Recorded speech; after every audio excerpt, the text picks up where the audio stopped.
وضو کرنے کا ایک خاص طریقہ ہے، وضو کرنے کی خاص ایک ترتیب ہے۔ اب اگر کوئی بندہ کہے میں پہلے پاؤں دھوؤں گا، پھر میں اپنے سر کا مسح کروں گا، پھر میں بازو دھوؤں گا اور چہرہ دھوؤں گا، آخر میں کلی کر دوں گا، میرا وضو ہو جائے گا۔ آزاد وہی دھوئے نا جو اللہ نے حکم دی ہے، جو اللہ کے نبی علیہ السلام نے بتلائے ہیں، وہی آزاد ہوئے ہیں، لیکن طریقہ میرا اپنا ہے۔ اس میں کون سے حج والی بات ہے؟ نبی وضو کیا نا، کیا خیال ہے اس کا وضو ہو جائے گا؟ نہیں، اس عمل کا تعلق ایک خاص کیفیت کے ساتھ ہے، اور یہ کیفیت بھی وہی مقبول ہے جو اللہ کے نبی علیہ السلام نے بتائی ہے۔ نماز پڑھتا ہے انسان، اس کا ایک خاص طریقہ ہے۔ اللہ کے نبی علیہ السلام نے فرمایا صلو کما رأیتمونی اصلی، لوگوں نماز ویسے پڑھنی ہے جیسے تم نے مجھے پڑھتے ہوئے دیکھا ہے۔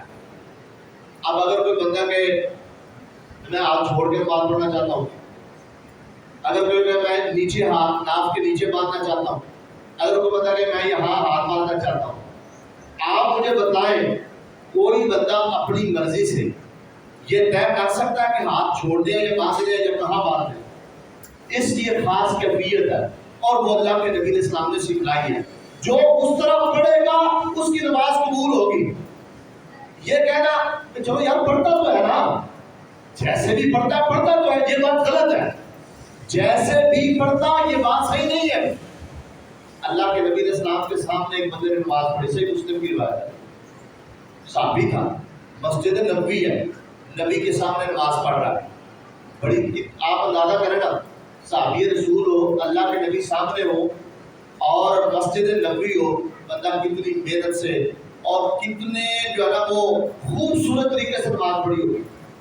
صحابی نے نماز پڑھی، اللہ کے نبی علیہ السلام کے پاس آیا، آپ نے کہا ارجع فصلی فإنک لم تصلی، واپس جا دوبارہ نماز پڑھ، تو نے نماز پڑھی نہیں ہے۔ یہاں بات سمجھے، یہ نہیں کہا کہ چلو پڑھ لیے جیسے بھی پڑھی، نہیں کہا، ایسے نہیں کہا کہ چلو ٹھیک ہے یار پڑھ تو لیے نا، آ تو گیا نا مسجد میں، خیر صلی اللہ پڑھتا تو ہے نا، کوئی مسئلہ نہیں ہے، نہیں، فرمایا تو نے نماز پڑھی نہیں ہے۔ واپس گیا، دوبارہ اس نے نماز پڑھی، پھر آیا، اللہ کے نبی علیہ السلام نے پھر واپس کر دیا، تیسری مرتبہ، 3 مرتبہ نماز پڑھنے کے بعد نبی علیہ السلام کے پاس آیا تو آپ نے کہا تو نے نماز نہیں پڑھی، 3 مرتبہ پڑھ چکا ہے، اللہ کے نبی علیہ السلام کہہ رہے تو نے نہیں پڑھی۔ کیوں؟ اس کی خاص کیفیت ہے، اس کا ایک طریقہ ہے جو اللہ کے نبی علیہ السلام نے سکھلایا ہے۔ جب تک آپ اس طریقے کے مطابق نہیں پڑھیں گے نماز میں، کئی لوگ پوچھتے ہیں وہ مول صاحب اہم نماز ہو جاتی ہے، سورہ فاتحہ پڑھو نماز ہو جاتی ہے، سورہ فاتحہ نہ پڑھو پھر نماز ہو جاتی ہے، رفع الجہر کریے نہ کریے نماز ہو جاتی ہے۔ اچھا اگر نماز تیزی سے پڑھ لیں تو نماز ہو جاتی ہے، لوگ سوال کرتے ہیں نا، تو پھر جو ہے جب یہ کہا جائے نا کہ نماز نہیں ہوتی، ان کو بڑا غصہ لگتا ہے، بہت برا لگتا ہے۔ میرے بھائی اس پہ غصہ کرنے والی کوئی بات نہیں، برا ماننے والی کوئی بات نہیں ہے۔ نماز وہ پڑھنی ہے جو اللہ کے نبی علیہ السلام نے سکھائی ہے۔ اچھا نبی علیہ السلام نے اپنی مرضی سے نماز پڑھی ہے؟ نہیں، نبی علیہ السلام کو نماز بھی اللہ نے سکھائی ہے۔ دلیل کیا ہے؟ نبی علیہ السلام فرماتے ہیں کہ مجھے جبریل نے آ کے نماز پڑھ کے دکھلائی۔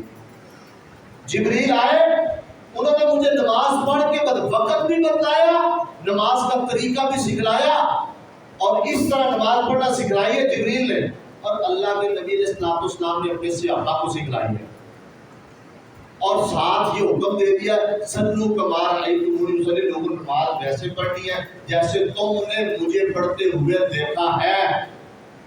اب صحابہ نے نبی علیہ السلام کی نماز بیان فرمائی ہے، جس کی نماز نبی علیہ السلام کی نماز جیسی ہوگی اس کی نماز قبول ہے، جس کی نہیں ہے اس کا جواب یہی ہے، اللہ کے نبی علیہ السلام نے ایک صحابی کو کہہ دیا تھا ارجع فصلی فإنک لم تصلی، واپس جا دوبارہ جا کے نماز پڑھ، تم نے نماز نہیں پڑھی۔ تو صرف مسجد میں آ جانا، وضو کر لینا، 2-4 سجدے دے لینا کافی نہیں، عمل کر لینا کافی نہیں، عمل کو صحیح کرنا ضروری ہے، سنت کے مطابق کرنا ضروری ہے۔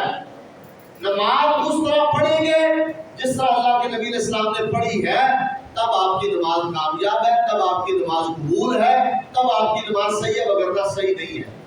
اب اس صحابی کی کمزوری کیا تھی نماز میں؟ اللہ کے نبی علیہ السلام نے اس کو پھر بل بلایا، اپنے پاس بٹھایا اور سمجھایا، فرمایا کہ تو نے نماز بڑی تیزی کے ساتھ پڑھی ہے، جلدی جلدی پڑھی ہے، تیری نماز کے اندر اعتدال نہیں ہے، ٹھہراؤ نہیں ہے، توازن نہیں ہے، رکوع میں جا رہا ہے، رکوع سے صحیح کھڑا نہیں، وہ فوراً سجدے میں، ابھی سجدے سے صحیح اٹھا نہیں، دوسرے سجدے میں، یہ طریقہ کار غلط ہے۔ حدیث میں آتا ہے یہ جو ہے نا یہ کپڑے کے ٹھونگے مارنے کی طرح نماز ہے، اس کو ٹھونگوں والی نماز کہا گیا ہے، یہ نماز قابل قبول نہیں ہے۔ نماز اس طرح پڑھنی ہے جیسے اللہ کے نبی اسلام نے سکھائی۔